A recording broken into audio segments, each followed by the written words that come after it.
Ladies and gentlemen, welcome to Chanel Jasmine, the best novel Chanel for romantic stories. Hai guys, selamat datang di channel Jasmine, channel terbaik untuk menyimak novel-novel romantis.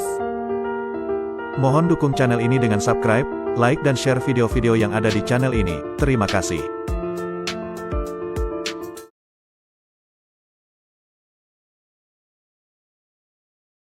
Kaisar Agung Seni Bela Diri Bab 881. Melihat tindakan Luo Xiu, roh artefak dari Menara Emas tampak ragu. Saat ini, tuannya dalam keadaan pingsan, dan jika jatuh ke tangan orang yang berniat jahat, akibatnya bisa sangat fatal. Namun, roh artefak juga sadar bahwa tanpa dukungan energi pemiliknya, ia tidak bisa bertahan lama. Satu-satunya pilihan adalah membiarkan Luo Xiu membawa pergi tuannya dari tempat berbahaya ini. Sebagai roh artefak dengan kesadaran sendiri, ia bisa berpikir dan membuat keputusan selama tidak bertentangan dengan kehendak pemiliknya. Karena itu, setelah ragu sejenak, ia tidak menghalangi Luo Xiu. Saat ini, Luo Xiu tidak punya waktu untuk merasa iba atau mempertimbangkan apapun. Ia langsung mengangkat wanita yang pingsan itu dan menyelipkannya di bawah ketiaknya, lalu bergegas keluar dari wilayah cahaya ungu. Sinar ungu terus menyerang dari segala arah. Setiap kali istana reinkarnasi bergetar karena benturan, tubuh Luo Xiu pun ikut bergetar, dan darah merembes dari sudut bibirnya. Teknik penyatuan tubuh memang membuatnya memiliki kekuatan setingkat Dewa Kaisar, tetapi tubuhnya tetap hanya setingkat Dewa Agung. Saat akhirnya menerobos keluar dari zona cahaya ungu, tubuh Luo Xiu penuh dengan retakan, seolah-olah ia adalah porselen rapuh yang bisa pecah kapan saja. Tanpa berhenti, ia langsung menerobos keluar dari zona cahaya hitam keunguan, berlari sejauh mungkin hingga mencapai daerah yang lebih aman di pinggiran Gunung Sembilan Hantu. Setelah sampai di tempat yang cukup aman, Luo Xiu membatukkan darah, wajahnya pucat pasi.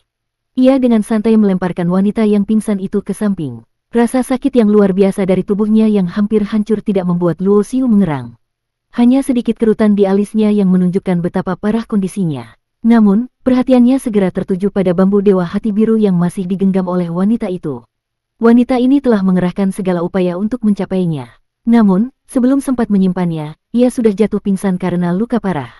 Tanpa ragu, Luo Xiu mengulurkan tangan dan mengambilnya. Ia telah menyelamatkan nyawa wanita itu, maka mengambil bambu dewa hati biru adalah hal yang wajar. Jika tidak, ia sama sekali tidak perlu repot menyelamatkannya dan bisa menunggu sampai wanita itu mati untuk mengambil bambu itu dengan lebih mudah. Luo Xiu sama sekali tidak merasa bersalah atas keputusannya. Bambu dewa hati biru adalah harta karun bagi para praktisi tubuh. Hanya dengan menggenggamnya, Luo Xiu bisa merasakan perubahan halus dalam tubuhnya, seolah-olah tubuhnya mulai berkembang ke tingkat yang lebih tinggi.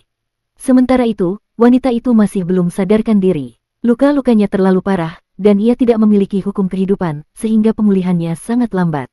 Luo Xiu membatalkan teknik penyatuan tubuhnya, karena teknik itu hanya bisa dipertahankan dalam waktu singkat. Monster pelahap dewa pun tidak mengalami kelelahan yang berlebihan. Maka, ia memerintahkannya untuk berjaga sementara ia mulai menyerap energi dari bambu dewa hati biru. Waktu berlalu perlahan, Luo Xiu bisa merasakan tubuhnya semakin kuat. Bahkan energi hitam yang menyelimuti daerah pinggiran Gunung Sembilan Hantu mulai dapat ia serap sedikit demi sedikit. Krek, tiba-tiba, sebuah penghalang tak terlihat dalam tubuhnya pecah. Luo Xiu membuka matanya, dan senyuman puas muncul di wajahnya. Bambu dewa hati biru ternyata lebih luar biasa dari yang ia bayangkan. Tubuhnya langsung menembus dari tahap puncak Dewa Agung tingkat 5 ke tingkat 6. Perlu diketahui, bahkan di dunia atas, bambu dewa hati biru sangat sulit ditemukan. Ketika ia masih menjadi Taisang King, pada level kultivasi yang sama, ia tidak pernah memiliki kesempatan untuk menggunakan harta langka ini dalam pelatihannya. Namun, Luo Xiu tidak puas. Ia merasakan bahwa tubuhnya masih bisa berkembang lebih jauh. Maka ia kembali berlatih tanpa terganggu. Beberapa hari kemudian, krek lagi, batas tubuhnya kembali pecah. Luo Xiu kini telah mencapai Dewa Agung tingkat 7 dari tahap menengah ke tahap akhir. Ia terkejut sekaligus gembira. Awalnya, ia berpikir bahwa tujuan kedatangannya ke Gunung Sembilan Hantu hanya untuk mencari rumput naga 3 warna dan berharap bisa mencapai tahap ke-6. Berdasarkan perhitungannya, untuk mencapai tahap ke-7, ia setidaknya membutuhkan 10 tahun pelatihan. Namun kini, hanya dalam waktu beberapa hari, ia telah mencapai tingkat itu. Luo Xiu bangkit dan merasakan kekuatan baru dalam tubuhnya. Dengan tubuh di tingkat Dewa Agung 7, ditambah 99 simbol arai tingkat dewa, kekuatannya kini bahkan bisa menandingi mereka yang berada di puncak Dewa Agung. Namun, bambu dewa hati biru kini mulai kehilangan kilauannya. Luo Xiu pun segera menyimpannya di dunia dimensi pribadinya untuk dibudidayakan. Sebagai seseorang yang memahami ilmu alkimia dan pemanfaatan bahan langka, ia tahu bahwa menggunakan seluruh energi bambu Dewa Hati Biru sekaligus adalah pemborosan besar. Baru setelah ini, Luo Xiu memiliki waktu untuk memperhatikan wanita yang ia selamatkan. Selama ia berlatih, wanita itu tetap pingsan, menunjukkan betapa parah luka-lukanya. Tanpa hukum kehidupan, ia hanya bisa bergantung pada pemulihan alami, yang tentunya sangat lambat. Sebagai seorang dewa kaisar, pemulihannya setidaknya membutuhkan pil tingkat kaisar. Namun, Luo Xiu tidak memilikinya. Meski begitu, luka-lukanya sudah mulai mengering dan membentuk keropeng, tetapi tetap tidak mengurangi keindahan tubuhnya. Dengan matanya yang terpejam, ia tampak seperti dewi yang tidur, memiliki kesempurnaan dalam tubuh dan wajahnya, seolah-olah ia adalah anak emas yang paling disayangi oleh langit. Luo Xiu mengerutkan kening. Haruskah aku menyembuhkannya? Dengan hukum kehidupan tingkat 8, ia bisa mentransformasikan energi kehidupan, yang hampir setara dengan hukum kehidupan tingkat 9. Meskipun ia tidak bisa memulihkan wanita itu sepenuhnya dalam waktu singkat, ia setidaknya bisa menyadarkannya dan menstabilkan kondisinya lebih cepat. Kini, ia harus memutuskan apakah ia akan membantunya pulih. Luo Xiu sebenarnya sudah mempertimbangkan kemungkinan ini sebelumnya. Bagaimana jika wanita ini berbalik melawan dirinya setelah sadar. Saat ini, ia memang tidak takut pada seorang dewa kaisar yang masih terluka, tetapi ia juga tidak ingin menyelamatkan seseorang hanya untuk mencari masalah bagi dirinya sendiri. Setelah berpikir sejenak, ia tetap memutuskan untuk membangunkan wanita itu. Ia tidak mungkin membawanya terus, tetapi juga tidak tega meninggalkannya begitu saja. Membangunkannya bukan hal yang sulit bagi Luo Xiu. Ia mengambil pakaian dari cincin penyimpanannya dan meletakkannya di atas tubuh wanita itu, lalu mulai menyalurkan energi kehidupan untuk memulihkan jalur kehidupannya yang rusak. Sebagai seorang ahli penyempurnaan tubuh, jalur kehidupan wanita ini jauh lebih kuat dibandingkan kultivator biasa. Namun, jika terluka, proses pemulihannya juga jauh lebih sulit. 2 jam kemudian, bulu mata wanita itu mulai bergetar. Tak lama setelah itu, matanya perlahan terbuka. Saat kesadarannya kembali, aura berbahaya langsung terpancar dari tubuhnya. Ia duduk tegak dalam sekejap, meluaskan kesadarannya sebagai dewa kaisar, lalu tatapannya langsung tertuju pada Luo Xiu.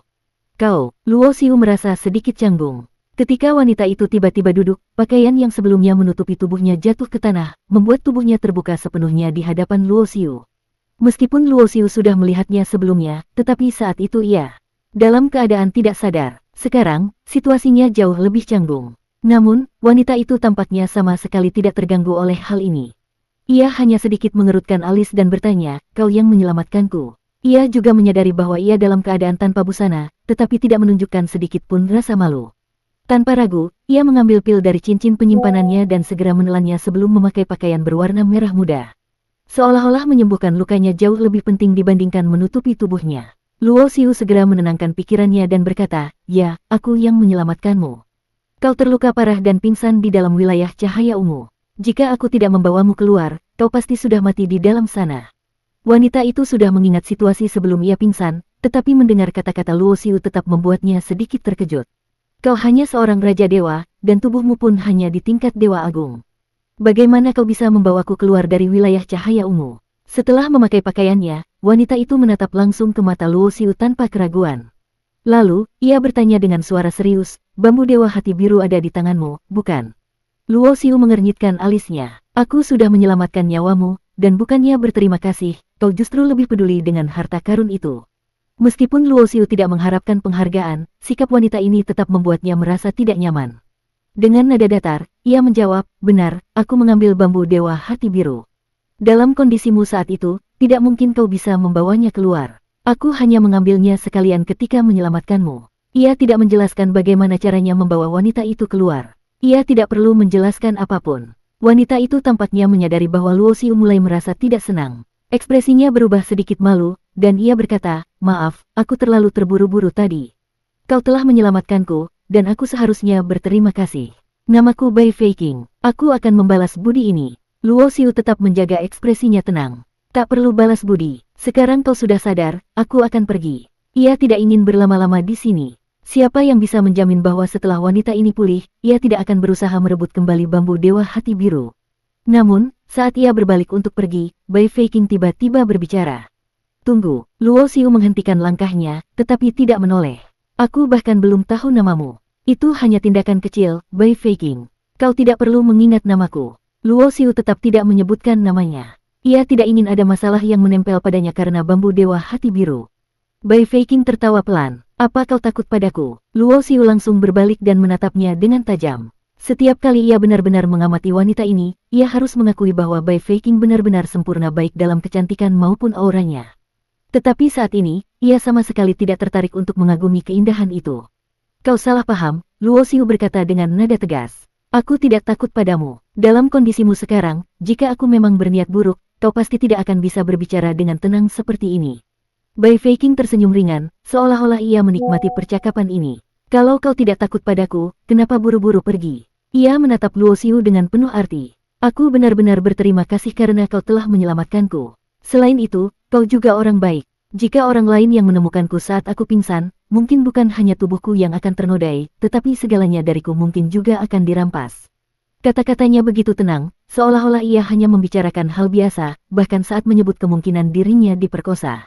Luo Xiu menatapnya dalam-dalam. Wanita ini benar-benar berbeda dari kebanyakan wanita lainnya.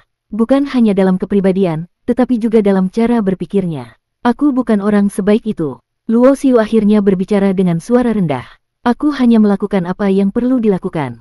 Jika kau sudah baik-baik saja, aku tidak punya alasan untuk tetap di sini. Bai Feiqing tersenyum samar, tetapi tidak berkata apa-apa lagi. Luo Xiu tidak menunggu lebih lama lagi. Tanpa basa-basi, ia berbalik dan pergi, meninggalkan wanita itu sendirian di tempat itu. Namun, ia tahu bahwa ini belum akhir dari pertemuan mereka. Bersambung.